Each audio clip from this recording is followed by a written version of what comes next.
This is the largest battle in the history of mankind. More than 70 countries were involved. All soldiers are equipped with the most advanced mechanical battle armor, and the enemy they have to fight is even more powerful, because the opponent is an alien species that invaded Earth.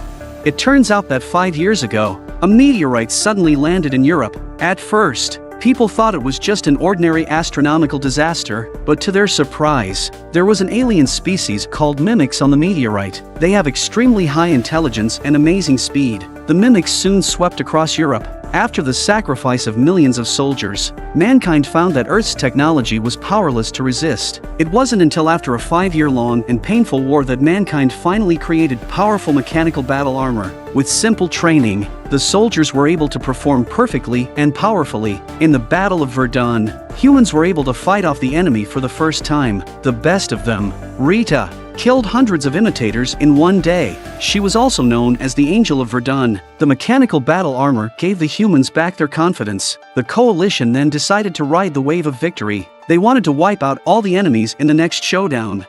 Cage is an officer in the military media. The general wanted the public to see the real battlefield. He decided to send Cage to the front line to shoot. After hearing this, Cage was stunned, because he had never been to war before. He was afraid of death and refused on the spot. But the general did not care about this. He directly ordered the soldiers to stun Cage. When Cage woke up again, he found himself in a frontline camp. The place is full of new recruits. At that moment, Master Sergeant Farrell also came over. Cage hurriedly explained to him that he had come here by accident. He begged Master Sergeant Farrell to let him call his superiors. Although Master Sergeant Farrell superficially agreed, he took Cage straight to the recruiting office. Master Sergeant Farrell also took out a note from his pocket at this time. It contained Cage's details. The note said that Cage was a deserter. He liked to impersonate an officer to escape the war. It also said that he would try to call the outside world. It seems that the general had already guessed Cage's thoughts. Master Sergeant Farrell then took Cage to a squad, because tomorrow is the showdown against the mimics. The squad is having a last hurrah. Master Sergeant Farrell sees the poker hidden by the soldiers and punishes them for swallowing it. After a brief introduction of the team, Master Sergeant Farrell turned around and left the place. The time soon came for the next day. Today is the day humans launch a general attack. Watching his teammates skillfully control the mechanical battle armor, Cage was now confused, because this is the first time he wears a mech. Even walking is not smooth enough, but he didn't have time to get familiar with it. Immediately afterward, the troops started to head toward the battlefield. Just as the soldiers were preparing to get airborne, the plane suddenly came under attack. With the sound of a huge explosion, everyone began to the emergency landing. Cage was the last one to jump off. The safety rope behind him kept him swinging in the air. Luckily, as the plane blew up, the safety rope behind him finally broke off. Finally, Cage landed safely on the ground, but just as he got up from the ground, he saw his teammates die on the ground. Cage had no choice but to follow the group. As he moved closer to the front line, the number of bodies on the battlefield increased. Mimics kept appearing from the ground. Now the whole battlefield is a slaughterhouse. Even Rita, the Valkyrie, was no match for the endless stream of alien beings. Finally, she died in front of the Cage. Cage saw this and immediately turned to run away. But then he was stopped by the teammate. Now the entire battlefield has been completely routed. The monsters were coming from the front. The mimics already knew about the human plan. At that moment, the ground behind the team suddenly began to loosen. The mimics had launched a sneak attack from underground. In close quarters combat, the humans were no match for the mimics. Under their tentacle attacks, the soldiers were slaughtered like ants. Seeing that all of his teammates had been killed, Cage found the switch of his mech. He immediately fired at the monster. Since the mimic was already badly wounded, Cage finally managed to kill it. Just as he was laughing, a different mimic suddenly attacked him. Cage immediately grabbed his weapon to attack. At this time, the system indicates that the ammunition is low. When the monster was about to attack, Cage detonated the bomb without any hesitation. The monster's blood instantly spilled all over his body, but he did not die because of this. After Cage woke up, he was back to the day before the duel. At this moment, Cage's face is unbelievable. Seeing Master Sergeant Farrell walking in front of him, Cage called out his name accurately. Master Sergeant Farrell was surprised, but didn't think much of it. Next, he took out the note again. Then he sent Cage to the team. Master Sergeant Farrell found out that his teammates were gambling illegally. He punished the soldiers as usual by swallowing the poker. It was all just as he remembered it. The next time the plane was headed to the battlefield, it was attacked again. After landing successfully, Cage saw his teammate dead in front of him. This time, he used his experience from yesterday and managed to save Rita, but the other side saw that he lost his fighting ability, but directly took away his mech battery. Cage also died in the hands of the monster that emerged from the ground. When he woke up again, he saw the portrait of Rita passing in front of him. He is finally sure that his time can be infinitely replayed. Next, he tries to change all this, but Master Sergeant Farrell doesn't believe his nonsense. So Cage was brought to the squad and he spoke the names of all the team members one step ahead. He also said that there was a deck of poker on the bed, and he knew the contents of the poker by heart. Master Sergeant Farrell was also surprised to hear that, but Cage still didn't change what happened next. This time he was gagged and taken to the battlefield. Next, Cage was the first to jump off the airship. After he landed, he also saved his teammate, but he died as a result. No matter, time can start over again. This time, Cage successfully saved the teammate. He immediately ran to the battlefield quickly, but he was accidentally hit by a car. Time restarts again. After Cage had been through a lot of battles, he became brave. He knew everything that happened in the next second on the battlefield. But even so, he couldn't change the course of the war. Each time he died on the battlefield. Until this time, after rescuing Rita, Cage inadvertently revealed his ability. Rita was not surprised when she heard it. Instead, she told him to find her after he was reborn this time. When Cage woke up again, he knew Rita must know something secret. When he was brought to the team again, this time he helped his teammates hide the poker in advance. During the next physical training session, he decided to take the opportunity to slip away to find Rita. When a car passed by, Cage instantly got under the car. As a result, Cage was crushed to death. After many attempts, Cage finally managed to escape. But when he found Rita, she couldn't remember him at all. Cage told the story of what happened. Next, Rita told Cage he must not let others know about his situation, otherwise, he would be put in a mental institution or dissected as an experiment. She describes exactly what kind of monster killed Cage. Even Rita knew exactly what he was capable of. Only after Cage's repeated questions did Rita explain that she once had the same ability, but after an injury and blood transfusion, the ability disappeared. After that, she took Cage to a basement. This is the experimental base of Dr. Carter. He is an expert in particle physics and microbiology, but his research is out of human knowledge. Eventually, he was thought to be mentally ill and landed here. While studying alien species, Carter discovered that all mimics share a common leader. Carter named it Omega. The monster that killed Cage was named Alpha. It was a mutation of the mimic.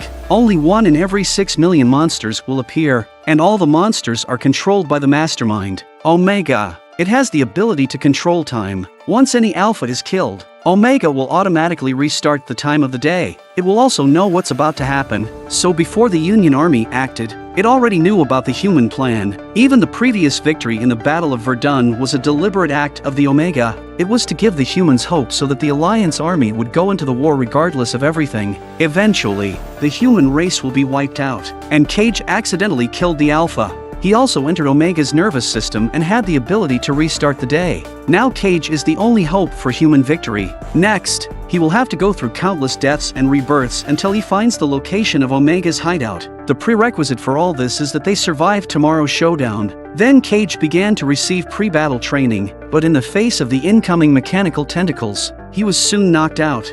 But then Rita came over and shot him dead. The next step is the devilish training. After countless deaths and rebirths, Cage finally saw some unknown images. It turns out that is the location of the Omega hideout. The two men immediately went to the lab. After analyzing the visions Cage saw, Carter would soon pinpoint Omega's exact location. The next thing Cage needs to consider is how to protect his life in tomorrow's showdown. What followed was countless deaths and rebirths, and they would learn from their experiences after each death to avoid dying in the same position next time. In this way, the two also on the battlefield farther and farther, and in the battle side by side. Cage found himself gradually falling in love with Rita, but they never got out of the battlefield. Cage also began to become discouraged. After a rebirth, he ran away from the camp. He went to the bar alone to relax. This time, after he left the bar, he found that the city was in a state of emergency. Cage quickly ran outside. only to find a large number of imitators quickly rising toward him. It turns out that the Omega has realized that humans have invaded it. It will use its mental power to search until it finds the location of the intruder and kill it. When Cage resurrected again, Carter also found the specific location of the Omega. It turns out that it is hidden in an abandoned dam. Next is tomorrow's showdown. After an unknown number of attempts, the two finally survived on the battlefield. Next, they drove the car towards the dam. Along the way to experience the monster attack is not the first time. Cage easily took care of them all. Then the two will come to a farmhouse, where there is a helicopter to ride. But every time she hears, Rita is killed by monsters. If Cage goes on to kill Omega, then Rita's death will be a foregone conclusion. After another resurrection, Cage decided not to go looking for Rita and teammates. He was going to kill Omega by himself. After more attempts than he could remember, Cage finally made it to Omega's hideout. But when he entered the dam, he realized that this was just a trap for Omega. It is not here at all, and Cage was surrounded by alien species at this time. He grabbed a gun and tried to kill himself, but the Alpha stops him. After severely wounding Cage, they want him to bleed to death. Then he will lose the ability to reset the time. Fortunately, Cage managed to drown himself at the critical moment by jumping into the dam. When Cage came back to life again, he told Rita and Carter about Omega's plot. And now Omega knows who the intruder is. Next, it will definitely kill Cage first. Now the only chance for everyone is to go to the Alliance headquarters to get the equipment that Carter once developed. It can help Cage access the Omega's nervous system again to get its true location, and the device is now locked in the general's safe. After many cycles of repetition, Cage finally succeeded in convincing the general. He handed the device over to the two men. However, as soon as they exit the command room, they are immediately attacked by the guards. While the two were running away, Rita stabbed the device directly into Cage's thigh. This time, he finally saw the real location of the Omega. It was hidden under the Louvre in Paris all along. However, at this time, the guards had also caught up with them. Under the mechanical battle armor block, the car was eventually forced to stop, and the two of them passed out under the heavy blow. When Cage woke up again, he found that he had not been reborn. Looking at the blood vessels on his arms, he knew he had lost the ability to reset time. Now they were left with this last chance. The two of them quietly returned to the camp in the dark. Cage found the members of the team. He tells everyone's story accurately, thus gaining their trust. With Rita's support, the Doom Squad was formed. The team stole a flying machine and set off immediately. They had to get to the Louvre before dawn. In the next operation, the Alpha must not be killed first. Otherwise, the Omega will reset time again. However, just as the ship was approaching the Louvre, they were immediately attacked by mimics. The team members had to make an emergency landing. By this time, the mimic was also coming from the front. The team finally decided to stay behind and block the monster to buy more time for Cage, while Cage and Rita are driving the broken airship, using the only power left to glide directly to the Louvre. After a fierce battle, they also managed to enter the target location. Rita then uses a bomb to block the entrance, temporarily blocking all the mimics from the outside, but there was still an Alpha guarding the place. Next, Rita has to say her final goodbyes to Cage. She had to lure the Alpha away so that Cage could have a chance to kill Omega. After Rita lured the Alpha away, Cage immediately jumped into the water. He swam hard in the direction of Omega, but the Alpha had also killed Rita by this time. It immediately went after Cage. In the water, Cage had no resistance at all, and the Alpha immediately pierced him, but Cage was on his deathbed. He had also pulled the bomb bracelet. The bomb fell straight into the Omega's main brain, with the sound of a violent explosion. Omega was completely blown to pieces. The Alpha in front of him lost control instantly. Outside, all the imitators are all dead, but at this time in the ruins, Cage did not die, because the Omega's blood has seeped into his body. Time was restarted again, and Cage returned to the day before the accident, and the news was reporting. At dawn today, a powerful wave of energy was detected in Paris. All the mimics lost the ability to fight in an instant. It is believed that the human race will soon destroy it completely. Cage went to the barracks again, where he saw the familiar Master Sergeant Farrell and all the members of the team. He then immediately went to the laboratory. Here he also saw the familiar figure. This is the end of the story. Remember to subscribe to my channel, and we will see you next time.